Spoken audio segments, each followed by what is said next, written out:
अब बात करेंगे KEI इंडस्ट्रीज से। और कंपनी ने Q3 में बहुत शानदार प्रदर्शन दिखाया था। इनफैक्ट पिछले 2-3 सालों में अगर आप देखें तो वायर एंड केबल की सारी कंपनियों ने बहुत अच्छा प्रदर्शन दिखाया। KEI उसमें से एक आउट परफॉर्मर ज़रूर थी और अगले कुछ सालों में भी कंपनी बेहतर कर सकती है, ऐसे गाइडेंस मैनेजमेंट ने पहले भी दिए हैं। और 16-17% की CAGR से बढ़ सकता है।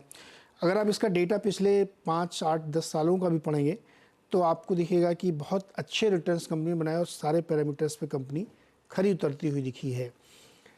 आगे कैसा बिजनेस दिख रहा है, किस तरीके के सेगमेंट्स में ज़्यादा तेज़ी आ सकती है, ये समझने के लिए बातचीत करते हैं कंपनी के CMD अनिल गुप्ता जी से। अनिल जी, बहुत बहुत स्वागत है सर आपका। आपने एक राइडर लगा दिया कि नंबर में बात नहीं करेंगे, ठीक है, चूँकि रिजल्ट्स आने वाले हैं तो इट्स फेयर इनफ। तो हम लोग थोड़ा बात करते हैं बिजनेस एनवायरनमेंट की। पिछले कुछ सालों में तो बहुत शानदार एनवायरनमेंट रहा और कंपनियों के रिजल्ट्स में वो दिखा भी है। इस वक्त जब हम लोग बात कर रहे हैं नए फाइनेंशियल ईयर में, तो यहाँ से आगे कैसा व्यू आपको दिख रहा है? क्योंकि इनपुट जो आप लोगों के हैं उसमें काफ़ी उतार चढ़ाव हम लोग देख रहे हैं। धन्यवाद मुझे अपने शो में बुलाने के लिए। हमारी इंडस्ट्री में डिमांड सिनेरियो काफ़ी स्ट्रांग है। पिछले साल भी काफ़ी अच्छा रहा और अभी जो साल शुरू हो रहा है इसमें भी डिमांड स्ट्रेंथ बनी हुई है। और मैं समझता हूँ कि बिकॉज हमारे प्रोडक्ट्स कैपेक्स साइकिल से जुड़े हुए हैं, चाहे वो इंफ्रास्ट्रक्चर है, नई इंडस्ट्रीज की सेटिंग अप है, या रियल इस्टेट सेक्टर है, कंस्ट्रक्शन सेक्टर है, तो ये ब्यूएंसी जो है ये मुझे लगता है कि कई सालों में बनी रहेगी। बिकॉज सेंट्रल गवर्नमेंट और स्टेट गवर्नमेंट सभी की तरफ से काफी कैपेक्स की है पावर सेक्टर में और दूसरे इंफ्रा प्रोजेक्ट्स में। तो डिमांड सिनेरियो अच्छा है और मैं समझता हूँ जहाँ तक इसके अलावा इंडियन कंपनीज को हमें भी एक्सपोर्ट में काफ़ी अच्छा ट्रैक्शन मिल रहा है। बाहर से भी काफ़ी डिमांड आ रही है। जैसे लोग बात करते हैं China+1 की, तो वो तो मैं नहीं कह सकता कि ये China+1 है, बट ऑन आवर ओन हमने जो पिछले 5 से 7 साल में जो एक्सपोर्ट मार्केट्स को क्रिएट करने पे जो मेहनत की है उसका और जो अप्रूवल्स कराए हैं उसका रिजल्ट अब देखने को मिल रहा है। गुप्ता जी, हमने एक चीज़ और देखी कि पिछले साल में FY23 में या उससे पहले भी मार्केट 20-25% के हिसाब से एक्सपेंड हुआ है वायर और केबल्स का। और हम लोगों ने ये देखा है कि और रियलाइजेशंस आप लोगों के काफ़ी बेटर रहे हैं।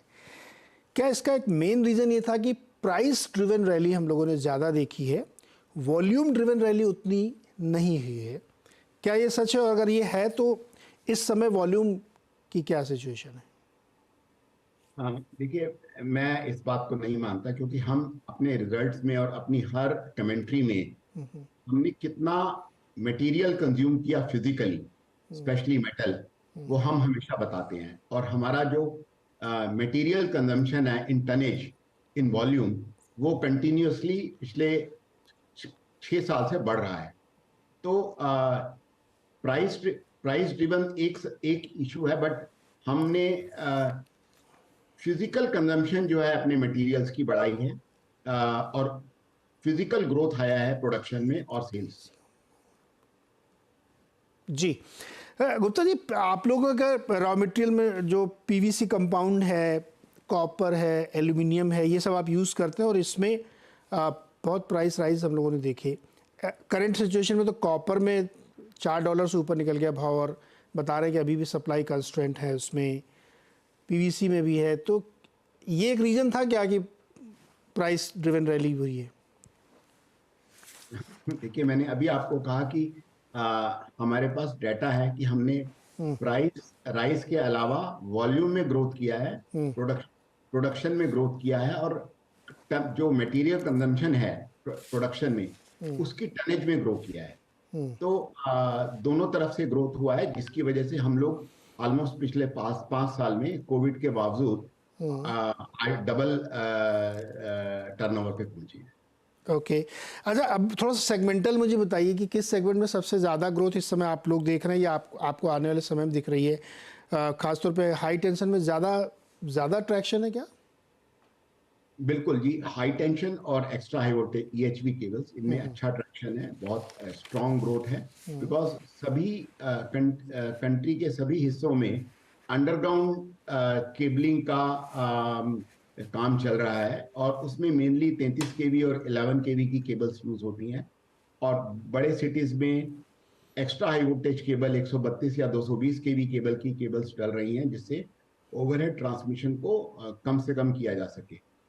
और जो रियल इस्टेट सेक्टर है उसमें हाउस वायर, फ्लेक्सिबल्स एंड दूसरे कंस्ट्रक्शन केबल्स जो हैं उनकी अब डिमांड बढ़ी है। आप जानते हैं कि रियल इस्टेट सेक्टर में कितना ग्रोथ है, और उसका डायरेक्ट रिफ्लेक्शन जो है हमारे प्रोडक्ट पर भी आता है। सर गुप्ता जी, दोनों में है, रियल एस्टेट में भी है और जो बड़े सेगमेंट हैं उसमें भी है। जैसे अभी मैं पढ़ रहा था कि पावर सेक्टर में कैपेसिटी एक्सपेंशन इतना बड़ा हो रहा है कि एक एक कंपनी डबल करेगी, एनटीपीसी अगले 4-6 साल में डबल कर देगी। तो ये सब चीज़ें आप लोगों में रिफ्लेक्ट होंगी ना सर फिर? बिल्कुल, अल्टीमेटली अगर पावर प्रोजेक्ट लगाना है हाँ। तो उस जितने भी मटेरियल्स लगते हैं इंक्लूडिंग केबल्स, हाँ। वो लगेंगे, तभी वो प्रोजेक्ट बनेगा और पावर जनरेट करेगा और पावर एवैक्यूएट करेगा वहां से और उसको ग्रिड से कनेक्ट करेगा। एक्चुअली इसलिए क्योंकि कल एनटीपीसी ने अपनी एक रिलीज में बताया कि उन्होंने 9 जो है गीगावाट की एडिशन किया है, और ये 70 गीगावाट और करेंगे 2032 तक। तो मैं ये सिंपली मान लूँ कि अगले 6-7-8 साल गुप्ता जी के लिए बहुत शानदार रहने वाले हैं। बिल्कुल, अल्टीमेटली पावर जनरेशन में जो केबल लगती है उसके बाद जब वो पावर कंज्यूमर तक पहुंचानी है उसमें भी उससे कहीं ज्यादा केबल का कंजम्पशन होता है। तो एक तो ऐसा नहीं है कि पावर जनरेशन से केबल की मांग बढ़ती है, उसको डिलीवर करने के लिए। कंज्यूमर तक ले जाने के लिए और कंज्यूमर्स में डिस्ट्रीब्यूट करने के लिए केबल की मांग बढ़ती है। एग्जैक्टली वही वही उसका इनहेरेंट क्वेश्चन वही है कि जब वहाँ एक्सपेंड हो रहा तो आप उसको डिस्ट्रीब्यूट करेंगे। अच्छा ये बताइए, तो फिर ये जो इतनी डिमांड बढ़ेगी, आप मान भी रहे हैं, तो आप लोग फिर और कैपेसिटी एडिशन वगैरह भी करेंगे? कितना खर्चा करने का इरादा है अगले 1-2 साल में? देखिए, ऑलरेडी हमारा काफी बड़ा कैपेक्स ऑन द वे है, और रफली 1500 से 1700 करोड़ रुपए का कैपेक्स हम अगले 3 साल में करने जा रहे हैं, जिसमें हमने ऑलरेडी अप्रोक्सीमेटली, मेरे को एग्जैक्ट मालूम नहीं है, लेकिन काफी बड़ा कैपेक्स हमने 23-24 में भी किया है, और 24-25 में उससे बड़ा कैपेक्स, 24-25 और 25-26 में उससे बड़ा कैपेक्स आएगा। Okay Gupta ji, international market की क्या हालचाल है और एक्सपोर्ट कितना आप लोग टारगेट कर रहे हैं? एक्सपोर्ट इस साल काफी सब्सटेंशियली ग्रो हुआ है, और आगे मैंने पहले ही अपनी कमेंट्री में कहा कि एक्सपोर्ट डिमांड काफी अच्छा ट्रैक्शन है, और इस साल काफी अच्छा ग्रोथ रहा है, और आने वाले सालों में भी ये बढ़ता रहेगा। ये जैसे जैसे हमारी कैपेसिटी और स्ट्रीमलाइन होगी, हम एक्सपोर्ट कस्टमर्स को और ज्यादा प्रोडक्ट दे पाएंगे। वो रेड सी वाले का कोई इम्पैक्ट नहीं आप लोगों के ऊपर? दोबारा बताएंगे? जो रेड सी क्राइसिस है उसका कोई इम्पैक्ट नहीं आप लोगों के ऊपर? नहीं, उससे फर्क नहीं क्या फर्क पड़ता है? वो अल्टीमेटली अल्टरनेट शिपिंग तो हो रही है ना, ऑल्टरनेटिव रूट्स हैं, और आधा 1% अगर फ्रेट कॉस्ट में अंतर भी पड़ता है तो वो कोई बहुत बड़ा मैटर नहीं करता। अच्छा, वो मैनेजेबल है, उससे कोई बहुत ज़्यादा फर्क नहीं पड़ रहा है क्या सर? इसमें ऑर्डर बुक अगर आप बता सकें हमें कितनी है? देखिए, ऑर्डर बुक हमारी रफली हमेशा 3500 करोड़ के करीब ही रहती है, और वो मेंटेन रहती है। हर महीने ऑर्डर एग्जीक्यूट होते हैं और नए ऑर्डर बुक हो जाते हैं, और ये ऑर्डर बुक और भी बढ़ सकती है अगर, देखिए, ऑर्डर बुक का जो वैल्यू है ना, वो ज्यादा मैटर करता है ईपीसी कंपनियों में। जहां तक हम लोगों का तो एग्जीक्यूशन पीरियड ज्यादा से ज्यादा 3 से 4 महीने रहता है। तो कितनी सर, वैल्यू में कितना होगा? मैंने बताया 3500 करोड़ के करीब हमारा। नहीं, आप ही कह रहे हैं कि एवरेज 3,500-4,000 करोड़ बना ही रहता है।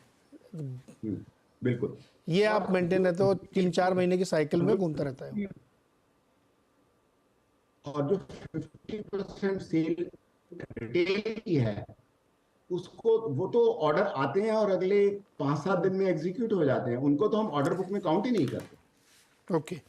अच्छा गुप्ता जी, एक सवाल और, अभी ये वाला तो बड़ा इंडस्ट्रियल हम लोग बात कर रहे हैं, ये जो डोमेस्टिक वाला सेगमेंट है, रियल एस्टेट जिससे जोड़ लेते हैं आप लोग, उसमें कैसा काम का चल रहा है?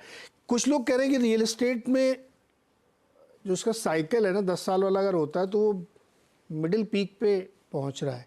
आप लोग ऐसा फील कर रहे हैं क्या? अच्छा साइकिल है। अब मैं इस चीज पे कमेंट नहीं कर सकता कि वो मिडिल पीक है या कौन सा पीक है, बट काफी सालों तक रियल एस्टेट सेक्टर डल रहा। पिछले दो दो साल से काफी अच्छा रिवाइव हुआ है, और मुझे लगता है अभी आने वाले कुछ सालों तक ये ग्रोथ बनी रहेगी। देखिए, आज हर इंसान, हर फैमिली एक घर चाहती है अपने लिए। ये जो प्रधानमंत्री आवास योजना है, इसमें कितने अफोर्डेबल हाउसिंग बन रही है। अल्टीमेटली हर घर को वायर करना होगा। इसकी स्टेट गवर्नमेंट्स की भी बहुत सी स्कीम्स हैं, और होम लोन्स इतने चीप हैं कि लोग थोड़ी सी ईएमआई से अपना घर बना रहे हैं। तो ये ट्रैक्शन तो बना ही रहेगा। गुप्ता जी, होम लोन महंगा है सर। हम लोग तो इंतजार कर रहे हैं कि रेट कट हो आरबीआई से। ऐसा है, भारतीयों को है ना, आराम से 11-12% इंटरेस्ट देने की आदत है। आज से नहीं, पिछले 60-70 साल से।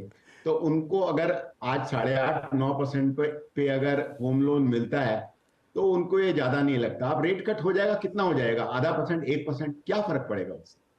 अरे सर, अभी बैंकर सुन रहे होंगे इंटरव्यू, कहेंगे अच्छा सही आइडिया है, कटाने की कोई ज़रूरत नहीं, 10-11% की तो आदत ही है सबको देने की, तो क्या प्रॉब्लम है, इतने में ही चलने देते हैं, राइट? या नहीं, इंटरेस्टिंग है। तो बिजनेस आउटलुक हमने समझा गुप्ता जी से। नंबर्स में हम लोग सर जब रिजल्ट आ जाएंगे तो फिर बातचीत करेंगे। बहुत बहुत शुक्रिया सर हमारे साथ जुड़ने के लिए और डिटेल शेयर करने के लिए। ये केईआई इंडस्ट्रीज़ एक आउट परफॉर्मर रहा है मार्केट में। स्टॉक प्राइस ने बहुत शानदार रिटर्न आपको कमा के दी। देखिए 6 गुना हुआ है ये 3 साल में स्टॉक प्राइस। बहुत बढ़िया रिटर्न इसने कमा के दिया। इस पूरे सेगमेंट की तमाम कंपनीज़ ने, आप इवन पॉलीकैब को देखें, हालांकि पॉलीकैब और इसके बिजनेस में थोड़ा सा डिफरेंस है, लेकिन उसको भी आप देखें तो भी बहुत अच्छे रिटर्न्स बने हैं। तो उम्मीद रखनी चाहिए कि कमेंट्री बहुत पॉजिटिव है इनकी, तो यहाँ से आगे भी ग्रोथ होगी। एक छोटा सा ब्रेक लेते हैं, ब्रेक के बाद आएंगे मार्केट अपडेट लेंगे।